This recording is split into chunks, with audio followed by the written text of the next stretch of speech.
Assalamu alaikum everyone. Welcome to the platform of The Truth International.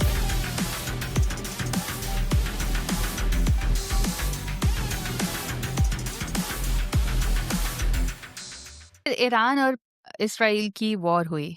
काफ़ी दिन गुजर चुके हैं इस पे, लेकिन अभी इसको पॉडकास्ट में लाने के इस टॉपिक का मकसद ये है कि हम असल मुहर्रिकात को जान सकें। 12 रोज़ा ये जंग हुई, इसके पीछे मेन मुहर्रिकात क्या थे? जी मैं समझता हूँ कि इस वक्त ये आपका प्रोग्राम करना बिल्कुल सही टाइमिंग है उसकी। बिकॉज़ वो जैसे कहते हैं ना कि much water has flown down the bridge. हुँ, तो काफ़ी वक्त गुजरा, उसके बाद अब वो चीज़ें खुल के सामने आ गई, वो मुहर्रिकात जिसकी वजह से जंग हुई और क्या पर्सपेक्टिव जो मिडल ईस्ट में आगे बनने जा रहा है, स्पेशली ईरान और एग्ज़ैक्टली। इसराइल के दरमियान। ये जो 12 दिन की जो जंग है, मेरी अपनी नाक़िस राय में ये एक गैर ज़रूरी जंग थी। ओके। ये एक शोडाउन था, ये हुँ, शोडाउन ऑफ एरोगेंस था, शोडाउन ऑफ ईगो था और शोडाउन ऑफ रियल पॉलिटिक्स था ये। ओके। जो हुआ ईरान और इसराइल के दरमियान, और ये जंग हरगिज़ नहीं होती। ये जंग करने की वजह ये थी कि जो नियोकॉन्स हैं, जो अमेरिका में नियोकॉन्स हैं, और जैसे ट्रंप एडमिनिस्ट्रेशन के आने के हुँ, बाद और इसराइल जिस नहज पे पहुँच गया था, क्योंकि पिछले 1 साल से वो इस पे काम कर रहा था कि it should take on Iran. तो उसकी जो बेसिक जो रीज़न आपने बताई वो बनी कि जो ओमान में टॉक्स हो रहे थे, जो न्यूक्लियर टॉक्स हो रहे थे, Iran was successfully handling those talks. हुँ, हुँ, उसमें वो for the first time in history, के फर्स्ट टाइम नहीं कहूँगा बल्कि सेकंड टाइम कहूँगा, क्योंकि पहले जावेद ज़रीफ और उनकी जो कैबिनेट थी, जो एक्स प्रेसिडेंट थे, उन्होंने ओबामा के साथ नेगोशिएशंस की थी, और वो जो इतना बड़ा लैंडमार्क न्यूक्लियर डील जो कि ईरान ने और यूएस ने बिल्कुल। साइन की थी, वो थी। उसके ट्रंप ने फर्स्ट उसमें तो उसको आते ही उड़ा दिया था उसको। तो चूंकि दूसरी दफ़ा ये एक्सपेक्टेशंस बहुत कम थी कि Tehran will enter into a formal table talk with the United states. तो जब ये हो राइट। गया तो इसराइल की जो अपनी जो पावर डायनामिक्स हैं रीजन को कंट्रोल करने की, हुँ, वो बहुत वीक होने लगी। तो उसमें उन्होंने देखा कि first round of talks Oman में कामयाब होने के बावजूद भी ये अटैक हुआ, क्योंकि they were going for the second round of yes, talks in Rome, and the format was set that they will reach a deal, because all that Trump was interested in that Iran should not go nuclear. That's a one right. point agenda. Israel has a hmm, plenty of agenda as far as Iran is concerned. उसने उसका attack करना ये एक बर्सर का attack था, and मेरी limited reading के मुताबिक the United states was not on board when Israel hmm, took hmm, over directly Iran.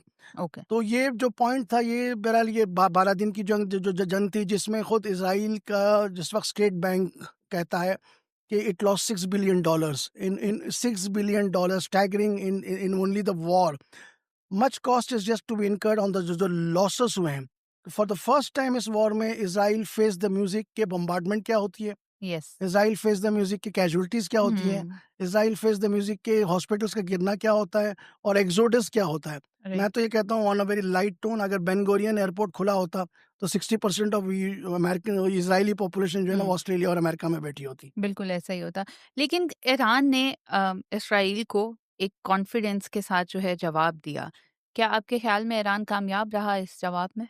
ये बहुत मुश्किल असेसमेंट है ये, लेकिन हुँ, मैं बहुत हॉनेस्ट रहूँगा क्योंकि मेरा ईरान मेरा सब्जेक्ट रहा है, और मैं अपने जानने वालों में, नाक़िदों में क्रिटिक के तौर पे भी शुमार किया जाता हूँ ईरान का। ईरान की अपनी जो प्लस हैं वो अपनी जगह हैं, और जो उसके माइनस हैं वो अपनी जगह हैं। मैं समझता हूँ कि ईरान ने जवाब तो बहुत अच्छा दिया, लेकिन बहुत बिलेटेड जवाब था। ओके। अगर यही जवाब, जब 2 दफ़ा इससे पहले ड्रोन्स फ्लाई हुए, ईरान 2 दफ़ा पहले अटैक हो चुका है, फिज़िकली अटैक हुँ, हो चुका है, it's sovereignty has been violated. Yes. First वो जब हमास के चीफ को असैसिनेट किया गया inside Tehran when he was state guest. Second, उसके बाद जब न्यूक्लियर फैसिलिटीज के करीब, इस्फहान के हुँ, करीब, जब इजराइल ने ड्रोन्स फ्लाई किए थे, उन दोनों पे जो ईरान ने जो रिस्पांस किया, जो आयरन डोम पे था, वो बहुत ही जैसा होता है ना कि ना होने के ना बराबर होने था। के बाद, उसको मैं थोड़ा सा दिखावा तजिया ये भी ज़्यादा कहना था। चाहूंगा कि दिवाली की तरह था वो, कि फुलझड़ियां आपने टेल अवीव के ऊपर छोड़ दी, राइट, और वो भी इन्फॉर्म करने के बाद कि they are to you are going to fly missiles and drones. Yes. तो वो तो सारे 80% ज़्यादा तो इंटरेस्ट, वो मैं हुँ, 2 प्रीवियस इंसिडेंट्स की बात कर रहा हूँ। अगर वहाँ एक लीथल फॉर्मल अटैक ईरान कर देता ऑन एनी मिलिट्री साइट, ज़रूरी नहीं कि हुँ, सिविलियन पे करे, तो वो रिस्पॉन्स बड़ा अच्छा जाता। लेकिन चूँकि वो ईरान ने नहीं किया, नाउ ईरान स मैं ये समझता हूँ इस वक़्त जो इज़राइल ने जो अटैक किया, जो जून में अटैक हुआ, जो जी। जून 11 या 12th हुँ, को शुरू हुआ था, it was such a lethal attack कि Iran's entire military leadership was caught off the guard. आपने देखा कि उनकी first year leadership was exterminated in hmm, one go. दो बहुत नेगेटिव बड़ा नुकसान। बहुत बड़ा नुकसान, 2 नेगेटिव्स ईरान के सामने उठ के आए। It was such a big security failure of Iran, such a big intelligence failure of Iran and a big loss and a question mark for the Islamic Republican Guards कि उनकी intelligence और उनकी human intelligence, उनकी physical intelligence कहाँ थी when the first elites were totally eliminated. इसका मतलब और ये भी बात साबित हुई कि Israeli penetration was very much there, क्योंकि शुरू के जो 4-6 घंटे थे जब Israel attacked Iran, Iran was nowhere to be seen in a rejoinder manner. ठीक ये है। बहुत इंपॉर्टेंट पॉइंट है और वो हर जगह से ड्रोन्स ईरान के अंदर से फ्लाई हो रहे थे, बाहर से फ्लाई नहीं हो रहे थे।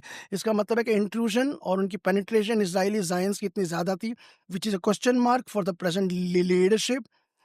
सैयद अली ख़ामनेई साहब को इसको नोटिस में लेना चाहिए कि आखिर वो क्या चीज़ थी जो कॉम्प्रोमाइज़, क्योंकि ये अटैक उन कई हफ्तों के बाद आया है जिसमें कहा जा रहा था कि ईरान की टॉप लीडरशिप, आई मीन कि द मिलिट्री एंड सिविल कॉम्प्रोमाइज़्ड है। क्या ईरान की स्ट्रैटेजी यही थी कि उसे ऐसे ही चलना है? वो नहीं चाहता उसके साथ वो हो जो गज़ा में हो रहा है? Very intellectual question. देखिए, इसमें प्रॉब्लम ये है कि ईरान, मैं ये कहूँगा कि पिछले 30 साल से, जो 30-40 साल जो इस्लामिक रिवॉल्यूशन के बाद में गुजरे, Iran tried to take on Israel from hype. Okay. उसकी जो पॉलिटिकल कंजम्पशन थी ईरान की, जो डोमेस्टिक कंजम्पशन थी, वो एंटी इज़राइल पे बेस्ड थी। आप एक अल-कुद्स फ़ोर्स बनाएँगे, आप जाएँगे एक दिन इज़राइल को तबाह-बर्बाद कर देंगे, उसको बिल्कुल ही मतलब it has no right to exist, annihilate कर देंगे। इस इन इन पॉलिटिकल पॉइंट स्कोरिंग्स पे आपने अपनी डोमेस्टिक पूरी पब्लिक ओपिनियन को आपने लॉजिकल की बजाय हाइपोथेटिकली चले। हाइपोथेटिकल आपने डील करने की कोशिश की, लेकिन जब लॉजिक की बात आई तो you were nowhere to be seen. क्योंकि ये और ये देखें, और इसमें मैं एक चीज़ मैं आपको पिछले अपने सवाल में ज़्यादा रेलिवेंट था, मैं यहाँ बता देता हूँ। वो ये कि पिछले आप 16-17 मंथ्स का जायज़ा लें, तो Israel was taking on Iran gradually in a military manner. It exterminated your entire Hezbollah. वो जो हुँ, पहला जो एपिसोड हुआ था जिसमें उन्होंने सेल फ़ोन्स के ज़रिए, वो माइक्रोचिप्स के ज़रिए एंटायर एग्ज़ैक्टली। लीडरशिप को ढूँढ कर, आपने सुना था ना, बैरूत और उसके एडजॉइनिंग एरियाज़ में, second tier leadership Hezbollah was gone when they just picked up their phone. It was an hello and it was all over. तो ये पॉइंट 1 था। उसके बाद then they took over Hassan Nasrallah. Then they took over all the Shia proxy leadership that was there in Syria as well as in Iraq. So Iran was on a decimmating note all these months. But what was the response of Iran? It was silent. जैसे आपने सवाल हुँ, किया कि वो एक गजा नहीं बनना चाहते थे, because they don't want to take on Americans, they don't want to take on Israelis, because they were not sure that a lethal confrontational attack will come on their territory, but it came. रे it came. और Israel का जो attack था वो बहुत confidence के साथ था। क्या इज़राइल ये अज़्यूम कर रहा था कि ईरान जो है वो कोई रिस्पॉन्स नहीं देगा और इंटरनेशनली भी उसके ऊपर कोई प्रेशर नहीं आएगा? देखिए, इज़राइल रिजॉइंडर और रिटेलिएशन तो एक्सपेक्ट कर रहा था, वो तो ऑब्वियस था, हुँ, और वो तो ईरान को देना भी था। लेकिन Iran has a civilised, more civilised culture, और इसमें मैं अप्रिशिएट ईरान को इस तरीके से भी करूँगा कि they took the entire horizon into context. उन पे फर्स्ट डे अटैक होने के बाद, जिसमें इस्फहान पे भी अटैक हुआ, तेहरान में सबसे ज़्यादा कैजुअल्टीज़ हुई। उसके बावजूद they were silent for almost 2 and half days, which is hmm, a pretty long period. And what they did was they went and knocked at the door of the United Nations, which many thought is a very stupid act, hmm, because UN has never come to rescue anyone exactly. in any case, and at least as far as Muslim countries is concerned. Saddam's Iraq was taken out on a flimsy pretext of weapons of mass destruction. No one came to say. Libya was taken out, Syria was taken out. उन्होंने ये करके they just tried to cultivate the public opinion, which went well. Right. As far as diplomatic context is concerned, it went very well. But as far as military point of view is concerned, they had the second thoughts, because attacking Israel is attacking United States, and that okay, is what happened. President Trump basically jumped into the war by flying those exactly. B-52 bombers, those steel